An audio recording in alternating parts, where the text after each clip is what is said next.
अदिति चौहान। जी ma'am आपका parcel. भैया नहीं चाहिए प्लीज। मैम अगर आपको नहीं चाहिए तो आपने जहाँ से ऑर्डर किया है वहाँ से आप रिटर्न रिक्वेस्ट डाल दीजिए, वापस हो जाएगा, पर यहाँ तो आपको लेना पड़ेगा। ठीक है दीजिए। मैम हाँ एक गिलास पानी मिलेगा? भैया आप कहीं और पी लो पानी प्लीज। मैम बहुत ज़ोरों की प्यास लगी है। ठीक है लाती हूँ।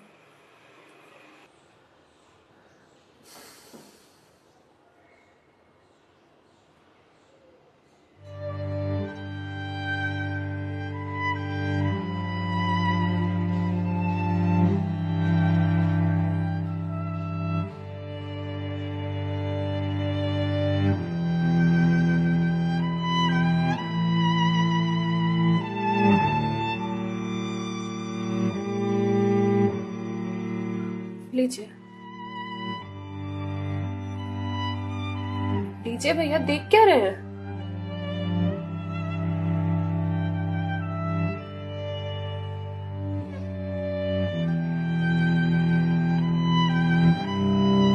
मैम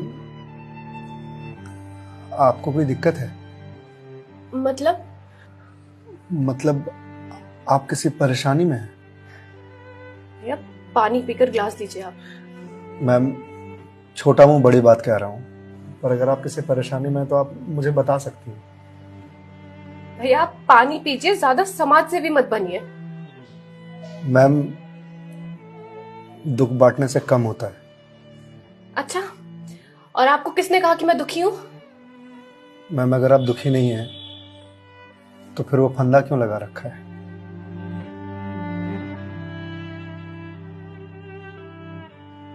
मैम मैंने सुना है खुशियां बांटने से बढ़ती हैं और दुख बांटने से कम होता है। मैम बड़े से बड़ा दुख कम हो जाता है अगर आपके पास कोई सुनने वाला हो। मैम प्लीज मैम रोइए मत मैम देखिए, ये तो मुझे नहीं पता कि आपको क्या परेशानी है, पर अगर आप मुझे बताएंगे तो शायद मैं कोई सॉल्यूशन निकाल पाऊं। नहीं, कोई मेरे लिए कुछ नहीं कर सकता। मेरे पास अब मरने के अलावा कोई ऑप्शन नहीं है। मैम ऑप्शन तो ढूंढने से मिलता है ना। आप एक बार मुझे बताइए ना, शायद मैं कोई जीने का ऑप्शन ढूंढ पाऊं आपके लिए। क्यों बताऊं तुम्हें? क्या कर लोगे तुम?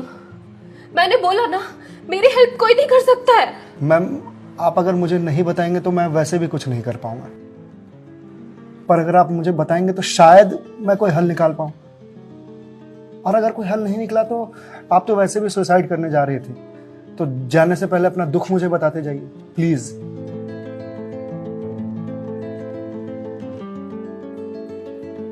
Please ma'am.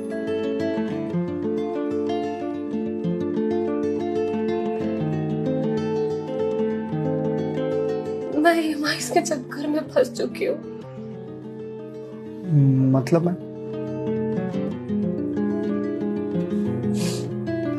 कुछ साल पहले एक कोर्स के लिए मैंने लोन लिया था, फिर उसके कुछ वक्त के बाद एक और लोन, और ये लोन का सिलसिला यूं ही चलता गया। इस महंगाई के जमाने में पैसे की जरूरत तो हर किसी को पड़ती है, मुझे भी थी। मैंने प्राइवेट कंपनी से भी लोन लिए, ज्यादा ब्याज पर, और अब मैं उन्हें चुका नहीं पा रही हूँ। क्यों मैम, आपके पास जॉब तो होगी ना? जॉब थी, पर मैं जिस कंपनी में जॉब करती थी उस कंपनी ने मुझे ये कहकर टर्मिनेट कर दिया कि फाइनेंशियल लॉस के कारण वो मुझे और मुझ जैसे कुछ एम्प्लॉयज को सैलरी नहीं दे सकते। तो मैम आप किसी और कंपनी में ज्वाइन कर लो, बहुत सारी कंपनीज हैं यहाँ तो। तुम्हें क्या लगता है मैंने अप्लाई करने का ट्राई नहीं करा होगा? जॉब नहीं खोजी होगी? बहुत की थी, पर इस रिसेशन के जमाने में जॉब मिलना कितना मुश्किल है कि तुम जैसे डिलीवरी बॉय को क्या पता।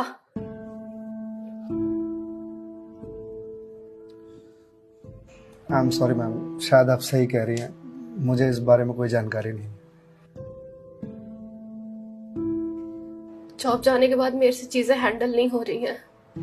बैंक से रोज कॉल्स आते ईएमआईज भरने के लिए, और प्राइवेट कंपनी वाले फोन कर करके धमकियां दे रहे हैं। मैं इस लोन के जंजाल में फंसती चली जा रही हूँ, और अब मेरे पास सुसाइड के अलावा कोई और ऑप्शन नहीं है। मैम, ऑप्शन क्यों नहीं है? आप ये बात अपने घर में बता सकती हैं, अपने पापा को बता सकती हैं। नहीं, मैं ये बात अपने पापा को नहीं बता सकती। क्यों मैम? मेरे पापा रिटायर हो चुके हैं, उनके ऊपर पहले से घर की बहुत रिस्पॉन्सिबिलिटीज है। वो मेरी शादी के लिए पैसे भी जोड़ रहे हैं। मैं उनसे किस मुंह से पैसे मांगू? मुझे पढ़ाने के लिए, बाहर भेजने के लिए उन्होंने ना जाने रिश्तेदारों से कितने ताने सुने होंगे, और अब जब मैं उन्हें ये जाकर बोलूंगी तो लोग क्या कहेंगे? मैम, पैसे आपको अपने पापा से मांगने हैं या लोगों से?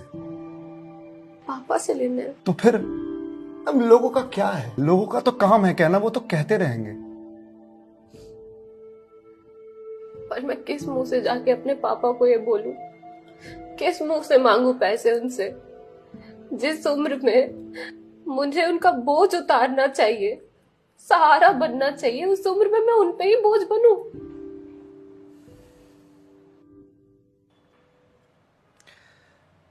मैम, एक बात बताएंगे आप? बचपन में आपकी सबसे फेवरेट चीज क्या थी? बचपन में मुझे साइकिल का बहुत शौक था। तो मैम, आपको साइकिल किस एज में मिली थी? यही कोई 8 साल की होंगी मैं। तो साइकिल तुरंत मिल गई थी आपको? नहीं, पापा तो मान ही नहीं रहे थे। बोल रहे थे गिर जाएगी, चोट लगा लेगी। तो फिर कैसे साइकिल मिली? बहुत जिद की थी मैंने, बहुत। खाना पीना सब छोड़ दिया था। तो मैम, साइकिल के लिए जो जिद किया आपने, तो शर्म आई होगी आपको? तो मुझे मुझे क्यों शर्म आएगी? पापा है वो मेरे, उनसे जिद नहीं करूंगी तो किससे जिद करूंगी? तो मैम, जब बचपन में साइकिल के लिए जिद करने में शर्म नहीं आई, तो अब क्यों आ रही है? मैम, अभी आपने कहा कि आपके पापा आपकी शादी के लिए पैसे जोड़ रहे हैं, पर आप तो यहाँ सुसाइड कर रही हो। तो वो उन पैसों का क्या करेंगे? या उन्हें ये जानकर बहुत खुशी होगी कि उनकी बेटी ने शादी का बोझ हल्का कर दिया उनके सिर पर से। मैम, आपको मालूम है, हमारे जनरेशन की दिक्कत यही है कि हम अपने आप को इतना बड़ा समझ लेते हैं कि हम अपने पेरेंट्स से ही अपनी बात छुपाने लगते हैं। कभी ये कहकर कि पापा मम्मी नहीं समझेंगे, या कभी ये कहकर कि मैं उन्हें परेशान नहीं करना चाहती, या कभी ये कहकर कि हम दोनों की सोच नहीं मिलती है। एक बार आप अपनी दिक्कत अगर अपने पेरेंट्स से शेयर कीजिएगा ना, तो आपको जीवन में फिर कभी सुसाइड करने की जरूरत नहीं पड़ेगी, या मेरे जैसे किसी अनजान से अपनी बात शेयर करने की जरूरत नहीं पड़ेगी। प्लीज मैम, एक बार शेयर करके देखिए। उनसे बेहतर दोस्त इस दुनिया में कोई नहीं हो सकता। प्लीज मैम, एक बार ट्राई कीजिए।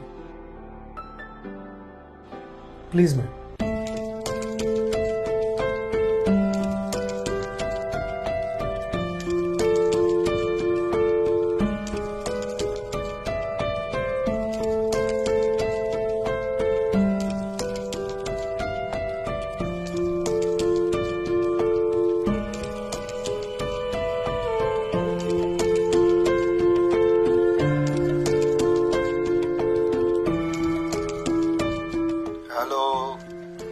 हेलो पापा।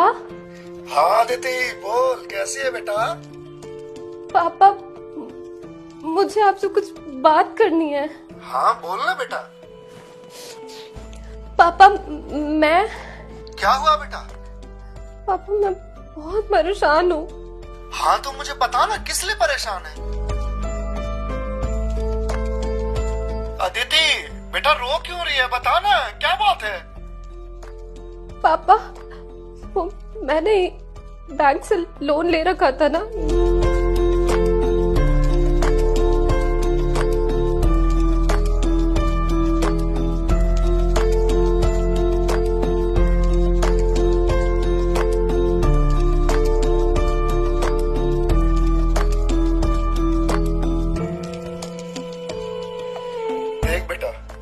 जो हो गया सो हो गया, तू चिंता मत कर।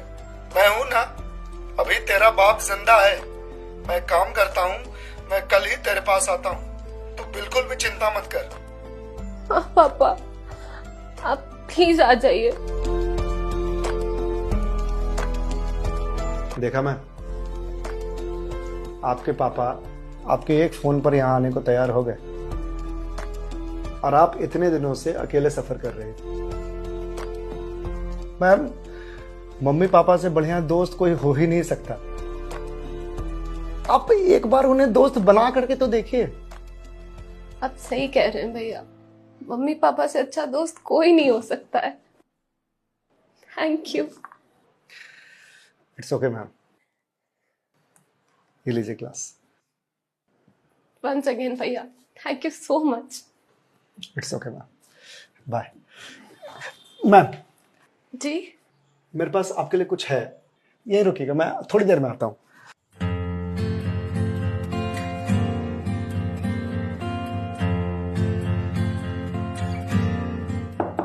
मैम। जी भैया।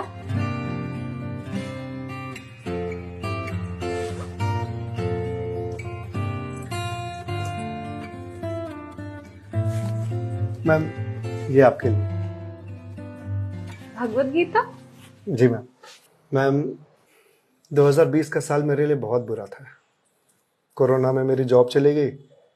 पहले के कुछ महीने जो थे वो तो सेविंग्स से निकल गए, लेकिन उसके बाद के कुछ महीने बहुत ज़्यादा टफ था। मेरे ऊपर भी आपकी तरह बहुत सारे EMIs थे जो मैं पे नहीं कर पा रहा था, जिस वजह से मैं बहुत परेशान था और सुसाइड करने की सोचने लगा था। और एक दिन तो सुसाइड करने निकल भी गया था, लेकिन पापा ने मुझे पकड़ लिया। पहले तो बहुत डांटा,